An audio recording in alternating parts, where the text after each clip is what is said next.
Os médicos e servidores da Rede Estadual da Saúde voltaram ao trabalho. Eles decidiram terminar a greve iniciada na semana passada, depois que o governo do estado se comprometeu a dar aos médicos a gratificação de incentivo ao desempenho de R$ 3.300 a partir de julho e estudar a implantação do plano de cargos e salários para os servidores.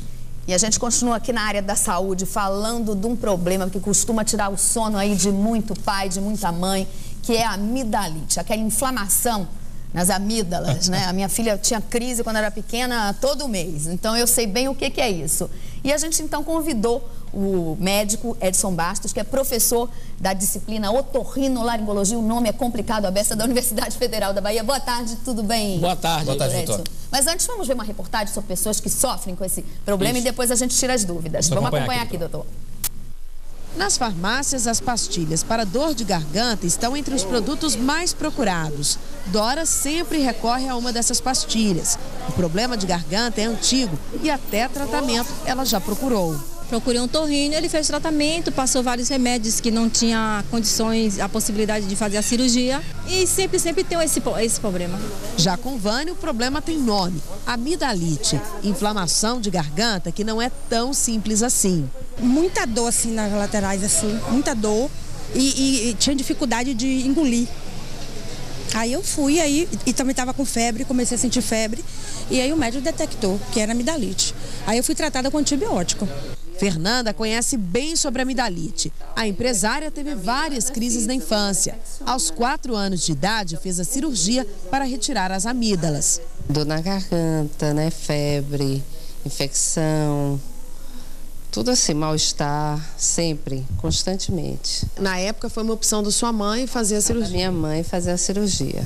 O filho tem o mesmo problema. O primeiro sinal de amidalite apareceu com 1 ano de idade. De lá para cá foram muitas internações. A cirurgia para retirar as amígdalas foi indicada pelos médicos, mas Fernanda optou por um tratamento homeopático para o filho, que vem dando certo. As amígdalas reduziram, tá? Ele não tem mais infecções, né, como tinha antes. Ele está bem melhor. Até no bem-estar, na saúde dele, ele melhorou bastante. Não preciso mais internar, não preciso mais tomar injeção, não preciso mais ir para o hospital. Bem melhor, né? Uhum. Criança Bom sofre, motivo do Fernando. Vem cá, doutor Edson, a gente pediu aqui para tentar explicar direitinho. Pode levantar aqui. Onde é que estão, né, as amígdalas? Aí eu queria que o senhor mostrasse direitinho. Vamos rodar essa arte aí que a gente fez.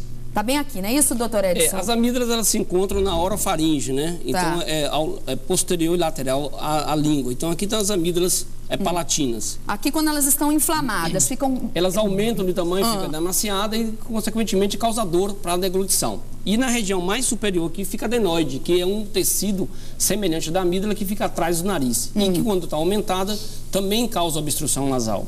Ah, pronto. Então tá aqui para vocês entenderem direitinho. O local é isso. Vamos voltar aqui para a gente tentar explicar direitinho, né? Por que dão essas crises? Antigamente era muito comum, qualquer coisinha, qualquer infecção na garganta, tira-se as amígdalas. Hoje em dia, quando é indicado? Tirar ou não tirar? Qual é a situação? Veja bem, hoje, no momento, a indicação da cirurgia das amígdalas e das adenoides, ela é basicamente e principalmente pelo aumento das amígdalas, ou seja, a hipertrofia das amígdalas. Então, quando a amígdala está muito grande, o que é que ela vai acontecer? Ela vai obstruir as vias aéreas e as vias digestivas. O indivíduo vai ter dificuldade, principalmente as crianças, dificuldade de respiração, ou seja, vai ter obstrução nasal, vai ter respiração oral, vai ter apneia do sono, vai ter um sono intranquilo, uma criança que pode ter durante o dia cefaleia, sonolência diurna, ele não vai bem na escola, isso por um aumento da amígdala. Então, hoje... O que provoca esse aumento? Hein? Esse aumento é provocado por uma reação imunológica, uma estimulação imunológica pelas bactérias, e em alguns indivíduos ela reage com um aumento bastante importante. De maneira que 80% hoje, 80% das indicações da cirurgia das amígdalas e adenoides é decorrente do aumento dessas amígdalas e da adenoide.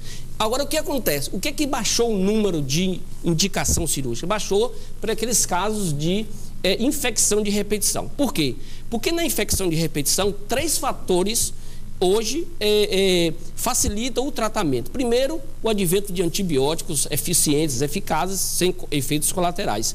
Segundo, o conhecimento da imunologia, das defesas orgânicas do indivíduo. Então, sabemos hoje, e o livro do professor Nils Miggs mostra muito bem, que as crianças, ele tem uma dificuldade de defesas orgânicas até por volta dos 4, 5 anos. Depois dos 4, 5 anos... As crises ficam mais raras mesmo. Ele vem com uma maturação desse sistema imunológico e, consequentemente, depois dos 5 anos, aquelas crises de amidalite diminuem bastante. Essas infecções repetidas, elas não tirariam a função, não acabariam com a função das amígdalas? Também. Então, o que acontece? Então, depois dos 5, 6 anos, diminui muito as infecções das amígdalas. E depois dos 8 também é uma outra diminuição bastante grande. De maneira que, no adulto, já é bem menos comum as infecções. E uma outra situação também que é extremamente importante é a característica das dores de garganta. Por exemplo, na reportagem aqui, o que é que foi passado? Foi passado dor de garganta leve, desconforto leve, outro entrevistado falou um pouco de febre, mas na realidade o que é importante? O que é importante é um indivíduo adulto ou uma criança, para ser caracterizado uma amidalite de uma forma relevante, é preciso ter 3 critérios. Primeiro, febre. Então, febre acima de 38,5 graus é um indicativo de uma amidalite importante. O segundo fator são pontos purulentos na amígdala. Então, o médico examina e vê lá pontos purulentos. E terceiro lugar, são os gânglios linfáticos do pescoço maior do que 1,5 cm, 2 centímetros. Então, isso aqui preenche os critérios de uma amidalite importante. De maneira que, se essa amidalite importante, ela faz a recorrência, ou seja, em termos assim, objetivos, 3 em 6 meses ou 8 em 1 ano, é indicativo de faringotonsilite de repetição. E aí se estuda a possibilidade cirúrgica. Volto a dizer que as infecções de repetição, elas hoje participam em menos do que 20% das indicações da cirurgia por causa dos antibióticos e desse conhecimento imunológico. É verdade.